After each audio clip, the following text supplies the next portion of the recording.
आप सबने अजय देवगन की ब्लॉकबस्टर मूवी गंगा जल तो देखी ही होगी। एक ईमानदार पुलिस ऑफिसर बिहार का क्राइम और गुंडों की आंखों में वो एसिड डालने वाला चिलिंग सीन तो देखने में बड़ा ही सेटिस्फाइंग लगता है। लेकिन क्या आपको पता है कि ये कोई मूवी का सीन नहीं था। साल 1980 बिहार का एक शहर भागलपुर, यहाँ की पुलिस ने क्राइम को रोकने के लिए लॉ एंड ऑर्डर को कचरे के डब्बे में डाल दिया। उन्होंने एक ऐसी खौफनाक सजा बनाई जिसे सुनकर पूरी दुनिया कांप उठी थी। उन्होंने 31 ऐसे क्रिमिनल्स को लिया जिनका अभी क्राइम साबित भी नहीं हुआ। उन सभी 31 लोगों को उन्होंने पकड़ा, सारे कैदियों की आंखों में उन्होंने साइकिल की डंडी घुसाई और उसमें एसिड भर दिया। पुलिस इस एसिड को अपने ही कोड वर्ड में गंगा जल कहती थी। ये इंडियन हिस्ट्री का सबसे डार्क और ब्रूटल चैप्टर है जिसको आज लोग द भागलपुर ब्लाइंडिंग्स के नाम से जानते हैं। एक ऐसी सच्चाई जहां स्टेट ने ही हैवानियत की सारी हदें पार कर दी। पर इस पूरी कहानी में सबसे बड़ा और शॉकिंग ट्विस्ट पुलिस नहीं थी, ट्विस्ट वो था जो वहां की आम जनता ने किया। आज हम इस वीडियो में जानेंगे उस 1980 के खूनी दौर को जहां रक्षक ही भक्षक बन गया था। इस हैवानियत को समझने के लिए हमें 1970s और 80s के बीच के बिहार में जाना होगा। भागलपुर उस वक्त क्राइम कैपिटल बन चुका था। मर्डर्स, किडनैपिंग्स, एक्सटॉर्शन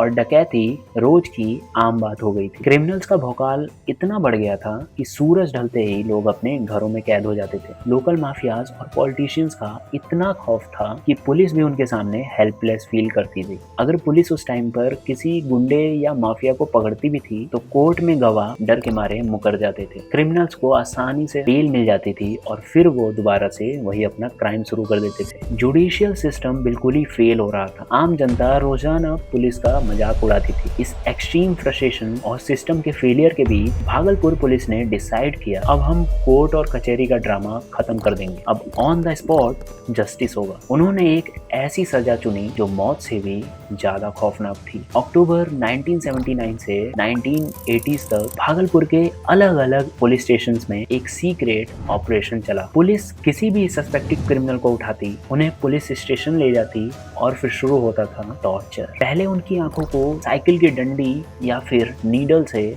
पंक्चर किया जाता था, फिर उन्हीं जख्मों में इंजेक्शन के थ्रू एसिड इंजेक्ट किया जाता था ताकि जिन आंखों से वो देख पाते थे वो आंखें बिल्कुल डिस्ट्रॉय हो जाए। और इस प्रोसेस को लोकल पुलिस के लैंग्वेज में गंगा जल डालना कहा जाता था, जैसे वो लोग पाप धो रहे हों। ये सजा इतनी सिस्टमेटिक थी कि 31 लोगों को अंधा कर दिया गया। और सबसे डरावनी बात, इनमें से कुछ लोग तो ज्यादा बड़े क्रिमिनल्स भी नहीं थे, कुछ छोटे मोटे चोर थे और कुछ तो इनोसेंट लोग थे जिन्हें गलत आइडेंटिटी या पर्सनल दुश्मनी के तौर पे उठा लिया गया था। पुलिस खुद ही एक हाई कोर्ट बन चुकी थी और स्टेट गवर्नमेंट वो तो गहरी नींद में सो रही थी। ये हैवानियत शायद कभी बाहर ही नहीं आ पाता। KF रुस्तम जी जो कि नेशनल कमिश्नर पुलिस के मेंबर थे, अगर उन्होंने भागलपुर जेल का दौरा ही ना किया, उन्होंने वहां इन अंधे कैदियों को देखा। उनकी रिपोर्ट्स आने के बाद लेजेंडरी जर्नलिस्ट अरुण शौर्य जी ने द इंडियन एक्सप्रेसवे के थ्रू इस पूरे स्कैंडल को एक्सपोज कर दिया। देश और दुनिया में पूरा हाहाकार मच गया। सुप्रीम कोर्ट ने इस केस को खुद ही हैंडल किया और प्राइम मिनिस्टर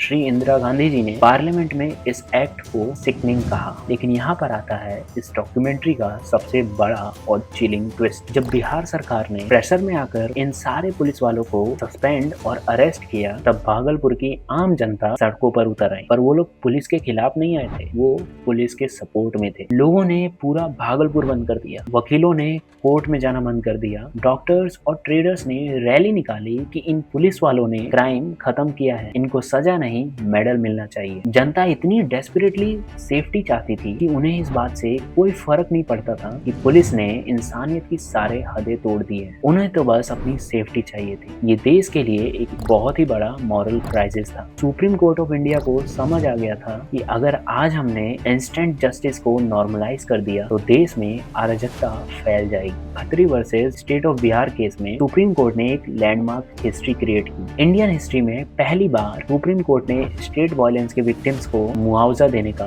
ऑर्डर दिया। ये एक क्लियर मैसेज था कि चाहे वो आम आदमी हो या क्रिमिनल, कॉन्स्टिट्यूशन के आर्टिकल 21 के तहत right to life and personal liberty सबका फंडामेंटल राइट है। स्टेट किसी को भी बिना ट्रायल के ऐसी हैवानियत वाली सजा नहीं दे सकती। आखिरकार CBI इंक्वायरी हुई और कुछ पुलिस वालों को सस्पेंड किया गया और फिर थोड़े बहुत ही लोगों को सजा हुई। लेकिन सच्चाई ये है कि मैक्सिमम पुलिस ऑफिसर्स केस लंबा खींचने की वजह से या तो फ्री हो गए वो लोग या फिर वो अपनी पेंशन एंजॉय करते रहे। और उन 31 लोगों का क्या, जिन्होंने अपनी आंखें खो दी थी। वो लोग अपनी बाकी की जिंदगी अंधेरे में गुजारने के लिए मजबूर हो गए। आज भी जब देश में कोई बड़ा क्राइम होता है तो हम सोशल मीडिया पर लिखते हैं कि इनकाउंटर कर दो, इसको तो फांसी पे लटका दो। हम लोग इंस्टेंट जस्टिस की मांग करने लगते हैं, फिर चाहे वो हैदराबाद इनकाउंटर से लेके विकास दुबे तक क्यों ना हो। पब्लिक हमेशा तुरंत एक्शन लिए जाने पर तालियां बजाती है, लेकिन भागलपुर की हिस्ट्री हमें एक बहुत बड़ा सबक या फिर एक बड़ी मॉरल सिखा कर जाती है। सिस्टम चाहे कितना भी फ्रस्ट्रेटिंग